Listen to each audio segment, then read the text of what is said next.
داواکاریمان ئەوەیە تەنها دامان بمەزێنن بە شێوەیەکی هەمیشەیی. داواکاری ئێمە بڵێ هەر لە 2017 بۆ 18ەوە داوای دامەزراندن دەکەین کە 6 وەزبەیە دامەزراندنی ئێمە ڕاوەستاوە ئەو ساڵ دەبێتە 7 وەزبە. داوای ئێمە بەس دامەزراندنەوەتەوە. لەکوێوە بەشداری ئەم گربوونەوە بوویت؟ من لە قەڵازەوە. بەڵێ دەرچووی 18 بۆ 19 لەو کاتەوە هیچ تاین نەبوو. هیچ وەڵامیان نەداونەتەوە لانی پەیوەندیدار؟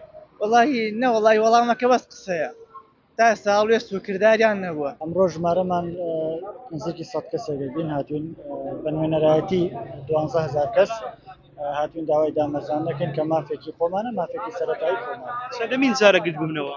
ئەمە 36مین خۆپیشاندانە وەکو هاوڕێیان مامەسەیان پێ کرد 36مین جارە ئێمە گرتبوونەوەکەین و داوای مافی خۆمانەکەین. لەکوێوە بەشدار بوویت؟ من لە سلێمانەوە. دەرچووی یەکەمی؟ بەڵێ دەرچووی یەکەم. کەسانی ئەکادیمین 50-100 کەس هاتیە کۆبوویتەوە کاکە مافەکەم بدێ بە جێرەی یاسا ئەتو دەبی ئەو مافەی یعنی پێڕەوا ببینی بەڕاستی.